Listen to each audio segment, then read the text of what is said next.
Hey friends, it's Rachel. And Shira. Welcome to our Zoom Out podcast. We're two close friends who love having honest, vulnerable conversations about life, healing, and all the messy, beautiful parts of being human. We definitely don't have all the answers, but we have a deep desire to see life from a wider lens. We're here to ask questions, share our stories along the way, be real with each other and with you. So if you've ever felt like there's a bigger picture you're not always seeing, you're not alone. Let's zoom out Together. Hi friends. Welcome back, everyone. We are so excited because today we're talking about healing our inner child. This is a huge topic, and we feel like it's the perfect segue from what we started off speaking about, which was self-love, because they kind of go, they do go hand in hand. When you love yourself, you by default heal your inner child. I also think loving yourself, we were talking about this a little bit before, right? Loving yourself is about acceptance, and it's accepting every version of you. Every action, every thought, every judgment. And just to, again, we're paying homage to Friends with the way our tales are set up. But, you know, this episode, the one where we heal our inner child, was really fun and hard and vulnerable and exciting and scary for Shira and I to write and just kind of put all our thoughts on paper when we were coming up with the content of each episode, because this is something that Shira and I talk a lot about, especially because, you know, we've known each other since we were 10. And now that we're 25, we've really seen a lot of different versions of ourselves and each other in the last 15 years. And this is just something we feel is so important. And like just what Shira said, it is really a part of self-love. It really is under that umbrella. And it's something for us that we really do speak about a lot, and I think a lot of our conversations just kind of go back to that, different wounds that we carry as adults, you know, because being a child, it's so developmental. We've all been there. We're all children, and we're all still children, you know, like that's also something Shira and I talk a lot about, is like we all are still children at heart. Embracing like the child within yourself. And you know, something that I saw on TikTok that I really liked was this trend of these girls would put childhood photos of themselves on their mirror. And it really was for two reasons. One was just to remind ourselves, like, we're all inner children. We all want to feel seen, heard, and validated. And the other idea was to remind ourselves that when you speak to yourself in the mirror, remember that you're speaking to her or to him or to whoever, right? We are speaking to that inner child inside of us. So next time that we are calling ourselves ugly or fat or not good enough or unworthy, reminding ourselves that we really are, like, visually making that connection, that we are speaking to that little girl or little boy inside of us. Yeah, the little cute child in the photos that, you know, we always look back at our childhood pictures and we're like, oh my God, we're so cute. But yeah, you wouldn't want to speak to that cute, innocent child in a negative way. So sort of like keeping a conscious thought that you are that child. And in the future, one day you'll look back and you'll be a more child version of yourself then, you know, like in the future. Right. So, yeah, be conscious of that. Yeah. And part of like this episode is Shira and I just want to share as well, because again, this is just a safe, honest, vulnerable space of just kind of sharing like how we've been healing our inner children in the last few years. Like I can tell you, for me, I used to love coloring as a kid. Like that was just always brought me peace. I would always color everything in rainbow. I would always color outside the line. I wasn't good at it or anything, but it was just something for me that I felt was a way to express myself a little bit and just kind of like connect to myself, like a little therapy, you know. So in the last year or so, I've bought myself a few coloring books that, you know, I've shared with friends as well. I've had many times where I've just said to a friend, like, oh, let's go to the park and let's color.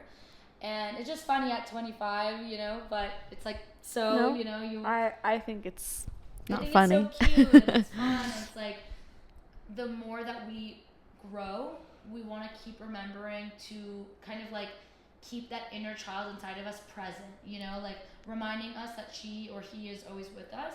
So for me, coloring as an adult, like it could be as simple as like I'm watching TV and I'm just like coloring as well, and there's just this like calmness that comes over me and this happiness and this just like simple joy that I really can't explain, that I don't really feel unless I'm doing something as simple as that, you know. Yeah.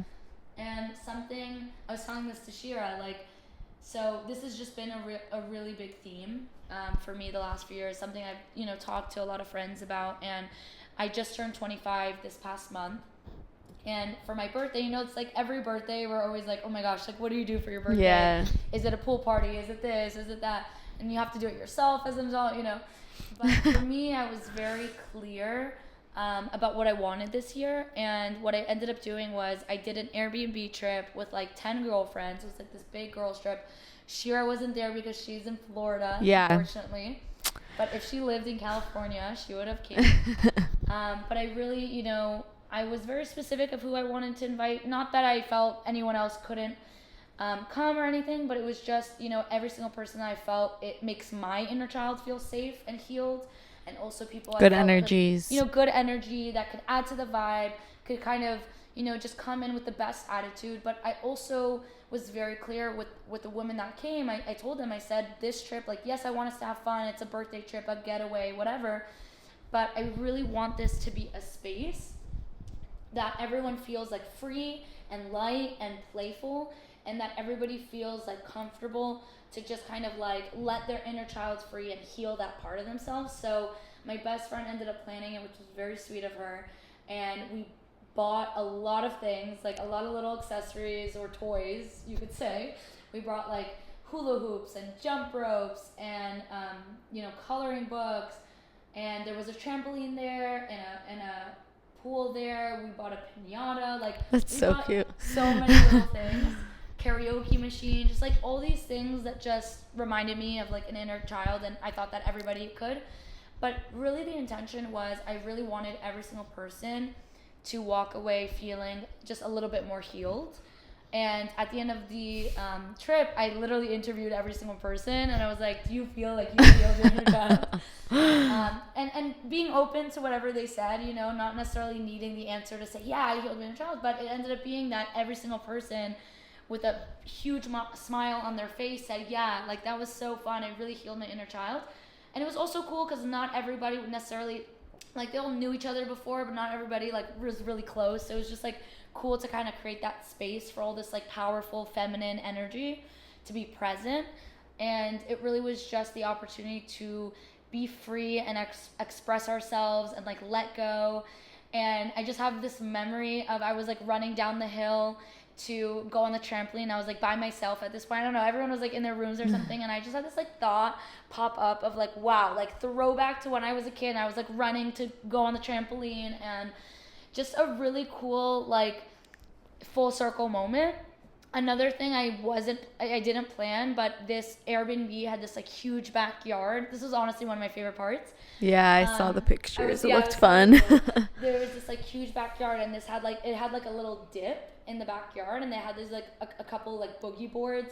So we just kind of kept like sliding down the hill in different positions, like on our back, on our feet, on our stomachs, like, and then we would do one at a time, and then we would do two at a time. And there was like one of the nights, these moments where a few of us were just like laying on the trampoline. It was at night, so we were just like looking up at the stars and like swapping like childhood stories of like different embarrassing moments even of what happened to us. And it just was so playful and free and light.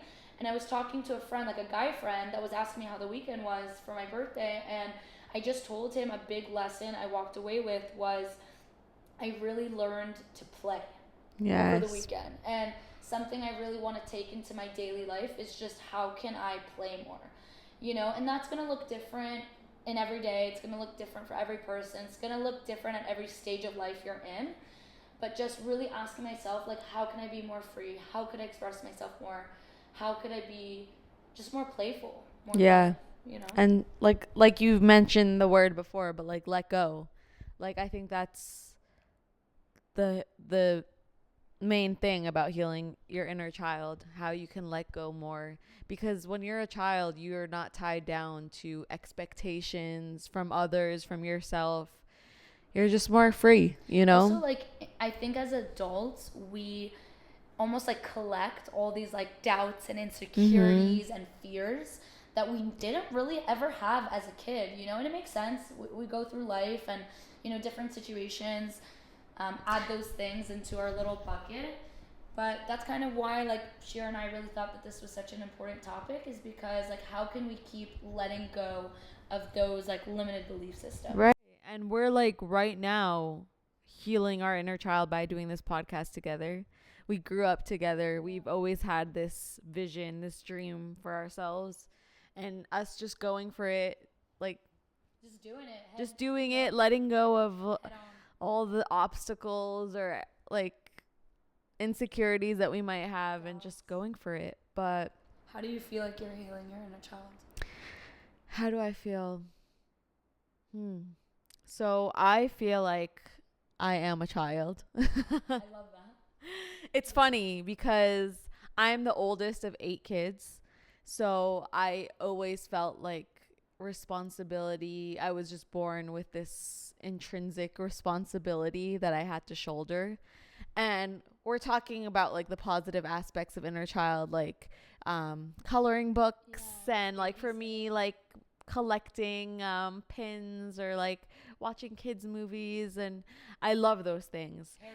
Harry Potter, guys, I'm obsessed with Harry Potter. Obsessed. If you come to my room is the epitome of like inner child. I'm obsessed. Any person who's seen my room can attest to that. But anyways, It's a safe space. we're talking about like those kinds of things, but there's a whole nother side to healing, because we mentioned in the title it's healing inner child, and that's the flip side of sort of the more negative moments with yourself and how to heal that. And we call that conscious reparenting, right? So healing your inner child is about like reliving those moments, creating nostalgic moments, but it's also in the times of hardship, in the times where you're not being so kind to yourself, in the times where you're carrying things from your childhood. And of course, childhood trauma is going to be a whole nother topic.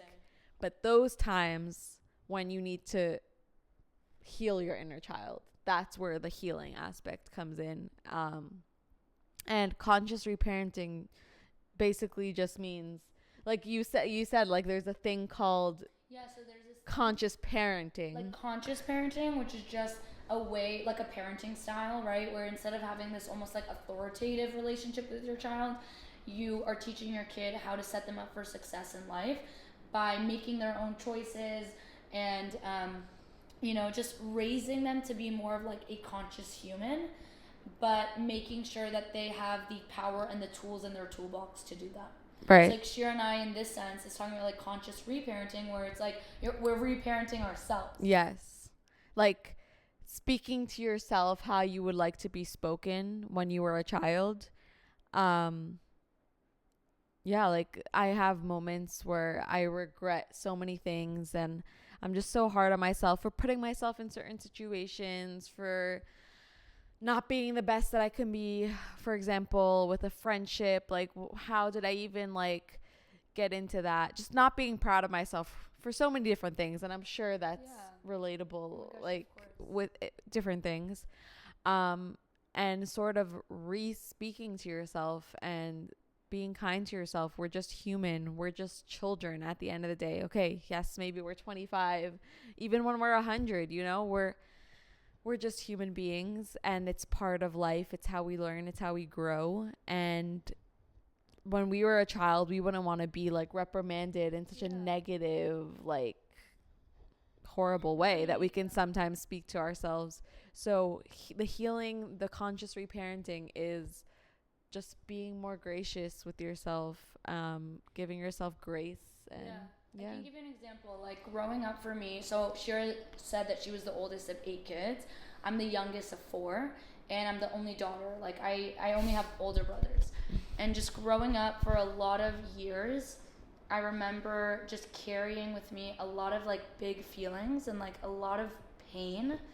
and just really feeling so alone, so unheard and unseen, not getting my emotional needs met. And this isn't, to say anything about my family. My family is awesome and loving and loud and great. But in such a loud house of 6, which literally feels like 20 people sometimes, we're all speaking. Imagine how I feel. Yeah. I always felt lonely. I always felt just kind of a little left out. And not to anyone's, blame, but my family, growing up, we didn't really speak a lot. We weren't very emotionally open and available. So I have a lot of memories where we all kind of just retreated in our own ways, in our own rooms, doing our own things, kind of just processing emotions in our own way, and that looked different for everybody. But it was really hard growing up, and from like, I don't know, 10, 11, 12, all the way up until really a teenager, like a senior in high school, just feeling just really, really alone, and which is very hard. And as I've been going through my process of healing my inner child, I had a big revelation that the theme underneath all of those really big feelings for such a small kid was just, I felt unlovable. Like that was I had this self-belief system that I am unlovable. And it's just kind of funny saying that out loud now. Maybe funny is not the right word, but it's interesting, like saying that out loud now, because I feel like it's not true. Like, it's so not true. And I've done so much healing since that point. I obviously am going to continue to heal. That's literally why we're all here in this world, is just to keep healing and become the best versions of ourselves. And a huge part of that is kind of going back into childhood and rewriting those belief systems we thought of ourselves. Like, I really believed in so many ways that I was unlovable, even though I had such a loving family, right? Like, that's the irony of it, is that that's what I told myself. And that's kind of what I walked around with, was that baggage. Whether it was, through high school and with friends and relationships, or everything and anything, just really carrying around that baggage and that weight, which just makes me really sad to think of my child self, or selves, different versions of little Rachel walking around thinking that she's unloved, when now I really have the understanding, like, I am so loved. And it doesn't come from a place of like externally loved, which hopefully we all are externally loved, but it really comes from this inner place. Is like, I know my worth, right? Yes. Self-love, like knowing your worth and knowing your value and knowing that I have something to share and give, and just kind of knowing that I have so much love in my heart, Yeah. So how could I be unlovable if I have so much love to give? I love that. Yeah. And it's so interesting because, like you mentioned, you're the youngest. Like, we have like 2 different positions in our family, but like 2 different positions, 2 different experiences, but they sort of like manifested in the same way, in that like I also felt alone. I was given attention to, like, a lot of responsibility, you know what I'm saying? But it's like interesting how it's like 2 different situations, but the same feelings resulted from that. Yeah, I feel like our souls just understand each other. Yeah. And yeah, I think it's just about like being easy and gracious is the word. Yeah. Meeting yourself with grace. Empathy, we always talk about empathy with regards to other people. Yeah. But like the most important person you can be empathetic to is yourself. Right. And that we spoke about that with self-love, and like how much more so, like, obviously self-love is the same thing as inner child, because it's the same person. Your child and you similar. Now is the same, but like it's just a good how do you say, like a conscious thought to have with you, that when you're walking through life. Yeah, when you're walking through life, like that image of that child, it's just easier to see yourself in that way, and to be like, kinder. Children are so vulnerable. Like, do you see yourself as an adult at this moment in time yelling at a child and telling them, you're so unlovable, you're so stupid, you're so ugly, you're so unworthy? And it's like, when you really have that visual, and by the way, I highly recommend the childhood photo on the Yeah. thing, because I don't do that, but I have like looked at my picture. Like I have a picture in my studio, like my music studio of me when I was younger, and I just like sometimes look at her and I'm like, and it's like, it's just really a reminder to hold yourself with so much softness and be gentle with yourself, with your heart, with your thoughts, because at the end of the day, like, everything comes back to her. yeah. You know? Yeah. And I feel like it's so important to just walk around life with that image in our head, because it really does, like, we're saying this, but we really recommend to do it, because every time I look at myself in the mirror and I see that photo of myself, whether I'm about to self-criticize or not, it really brings me back to, like, it just puts a big smile on my face. Like, I'm her and she is me. Yeah. And we're in this together. You know? And think, like, I don't know if I said this already, because my brain is like, but but in the future, one day we'll be the child for our future self. We're always going to be a child. You know, when we're 60 looking back at our 25-year-old selves, we're going to be like, oh my God, so cute. Like, look at her. So why not just be kind to yourself in the moment? So when you look back, you can be like, wow, she lived her best life. She embraced herself, and like, you know, not have any shame that like you held on to things that like, oh, I feel bad for her that she felt that way, you know? Yeah, I think part of also the healing process is finding yourself in similar situations that triggered those, you know, self-limited belief systems. Like, for me, it's I'm unlovable, whether that's a rejection through work or through a romantic partner or through a friend or whatever situation it may be. Having that rejection for me will trigger, and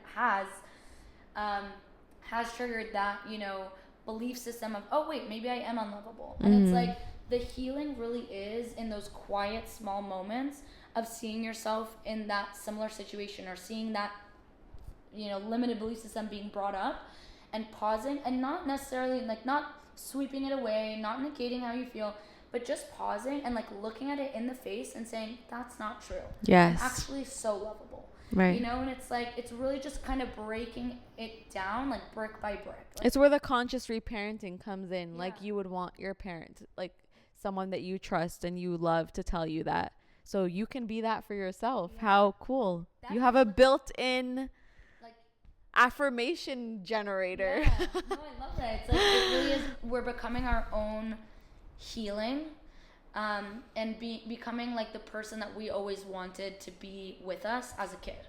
Yeah. You know?